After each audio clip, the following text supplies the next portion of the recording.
Rencana Rick Grimes membawa Mason ke CRM tak berjalan dengan mulus lantaran juru kunci yang menjadi alasan besar mengapa pria itu akhirnya berada di CRM, yaitu Jadis, menjegal rencananya.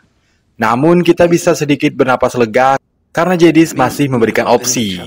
Keduanya akan baik-baik saja selagi mereka tak mencoba kabur dari CRM. Tapi jika melanggarnya, Jadis tak segan-segan untuk menghabisi keluarga dan orang-orang Rick. Dan ini sepertinya bukan cuma gertakan semata, karena kita tahu bagaimana Jadis. Sebelum akhirnya bertemu sang suami, Mason berulang kali mencoba menghubungi Judith. Namun tak ada jawaban dari gadis itu. Apa yang terjadi padanya? Menuju ending, kita diberikan sebuah easter egg akan kemunculan Morgan John. Apakah kalian menyadarinya atau malah melewatkannya? Simak terus penjelasan TWD The Ones Who Live ini sampai selesai untuk mendapatkan jawabannya.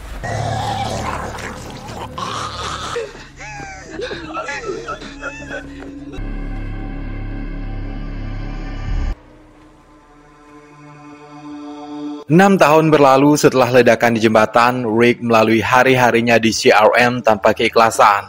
Sampai pada titik, Mason menemukan barang-barangnya, kemudian menolong pasangan Bailey dan Aiden yang tertinggal dari kawanan mereka. Wanita itu berhasil membawa keduanya kembali pada kelompok yang ternyata dipimpin oleh Elle, kakak Aiden. Elle sempat menahan Mason untuk tinggal bersama kelompok mereka dan mengingatkannya jika sedang terjadi migrasi walker besar-besaran di utara, arah Bridges Terminal, wilayah yang dituju Mason. Bailey juga menambahkan kalau wilayah 3 negara bagian sebelumnya dihuni oleh jutaan orang, namun kini mereka semua berubah menjadi walker. Bailey tak tahu apa yang menyebabkan hal itu. 3 wilayah negara yang dimaksud Bailey mungkin telah dijatuhi gas klorin oleh CRM untuk memperluas invasi seperti yang mereka lakukan pada kampus koloni dan Omaha. Begitupun Mason memutuskan untuk tetap pergi dan beruntung Nat memberikannya kuda yang ditahan-tahan terus oleh Elle. Nat, Bailey, Aiden, dan beberapa rombongan berbaik hati untuk mengantar Mason. Saat memulai perjalanan, Mason mencoba menghubungi Judith, namun tak ada jawaban. Apa yang terjadi pada Judith?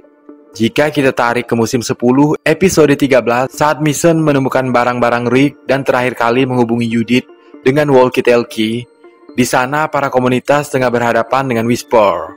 Judith tak menjawab panggilannya karena mereka berperang pada saat itu.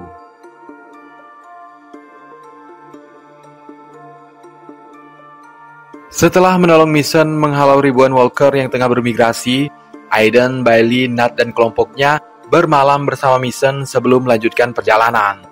Dari percakapan mereka, kita mengerti kalau Nat adalah seorang yang cerdas seperti Eugene. Ia mengumpulkan senjata dan mahir membuatnya. Gerobak Nat penuh dengan senjata-senjata canggih. Dan dari sini, kita juga paham kalau komunitas yang Elle pimpin adalah kelompok nomaden yang mengikuti kawanan walker layaknya Whisper. Tapi kejamnya mereka tak akan berhenti meskipun ada dari mereka yang tertinggal, tak ada toleransi dan lebih membiarkan orang-orangnya mati. Meskipun Aiden adalah adiknya Elle, tetap tak ada toleransi. Hal inilah yang membuat mereka memutuskan untuk berpisah dari kelompok Elle dan lebih memilih pergi bersama Mason.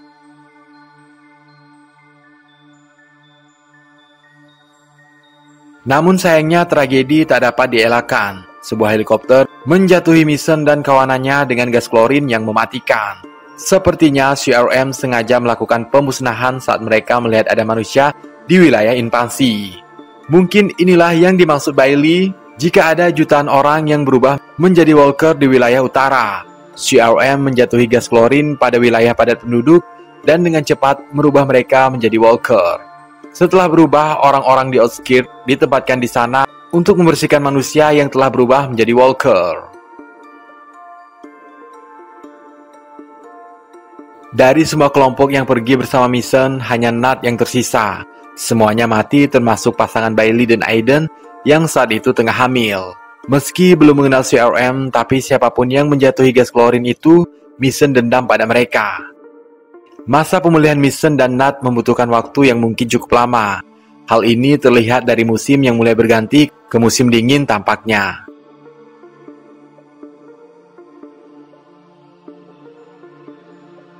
Setelah pulih, keduanya melanjutkan perjalanan dan berhasil mencapai Bridges Terminal. Ia melihat bangkai kapal dan tumpukan mayat dan menelitinya satu persatu. Mereka tampak tak mengenakan sepatu. Sementara Mason menemukan boot Rick di kapal. Ia mulai kehilangan harapannya. Tapi Nat mengingatkan tentang tulisan Jepang yang ada di iPhone, yang artinya percayalah sedikit lebih lama.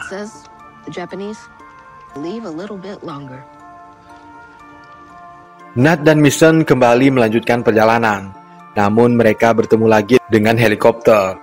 Nat mencoba menembak helikopter itu, dan setelah beberapa kali percobaan, Nat berhasil menjatuhkan heli yang ditumpangi Kolonel Okafor, Rick, dan beberapa tentara CRM yang lain.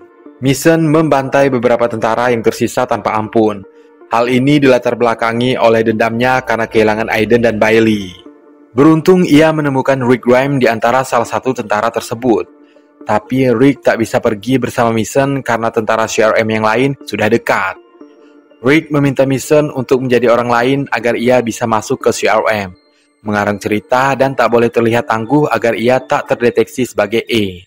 Namun dalam situasi yang genting, Nat tertembak oleh salah satu tentara yang masih hidup.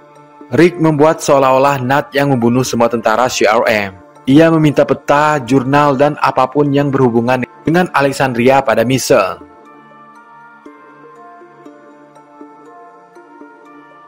Saat sesi interogasi dengan CRM, Mason mengatakan bahwa namanya adalah Dana, berasal dari Georgia. Ia pergi bersama pacar dan kakaknya Elle, serta beberapa orang yang membentuk kelompok. Nama Dana yang ia maksud mungkin mengacu pada nama asli pemeran Mason, yaitu Danai Gurira. Dan Elle adalah pemimpin dari komunitas nomaden kakaknya Aiden. Tapi yang paling menarik adalah saat ia mengatakan jika senjata yang ia gunakan adalah Bustap. Mungkin ini adalah Easter egg akan munculnya Morgan John yang akan crossover ke series The Ones Who Live. Karena Bustap atau tongkat adalah senjata yang telah melekat pada Morgan. Selain itu, dalam ending Fear the Walking Dead, Morgan juga berbicara melalui walkie-talkie dan mengatakan ini untuk Rick. Ia akan melakukan perjalanan untuk mencari Rick.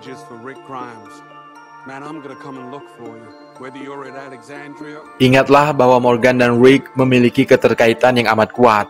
Morgan dan Dwayne lah yang pertama kali ditemui Rick saat wabah zombie melanda. Mereka berpisah namun bertemu kembali di musim ketiga. Lalu setelah bertahun-tahun lamanya, mereka bertemu kembali di musim kelima. Dengan semua perjalanan dan pengalaman yang Morgan alami, ia kemungkinan cukup mampu untuk menemukan Rick kembali. Saat melakukan pertemuan rahasia dengan Mason, Rick ingin memastikan apakah Judith baik-baik saja. Setidaknya sebelum melakukan pencarian, Mason sempat menghubungi Judith dan ia baik-baik saja pada saat itu. Tapi sejauh ini Mason belum memberitahukan pada Rick bahwa ia memiliki putra yaitu RG. Menuju ending, usaha Rick untuk merahasiakan identitas asli Mason langsung dijegal oleh kehadiran Jadis. Ia ada di sana dan mengetahui semua yang Rick rencanakan terhadap Mason. Namun Jadis menawarkan pilihan yang sepertinya sulit untuk Rick tolak, yaitu ia akan tetap merahasiakan semua ini dari CRM asalkan Rick dan Mason tidak berusaha kabur dari sana. Jika melanggarnya, maka keluarga dan orang-orang Rick akan ia habisi. Sepertinya janji Jadis ini dapat dipegang, mengingat ia dan kelompok Scavenger pernah membantu Rick berperang melawan The Savior. Jadis juga pernah mengatakan pada Huck bahwa ia benar-benar terikat secara emosional dengan komunitas di mana ia ditempatkan oleh CRM.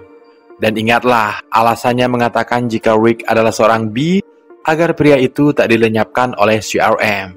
Atau mungkinkah program rahasia Kolonel Okafor juga bagian dari program rahasia Jadis? Tulis pendapatmu di kolom komentar ya.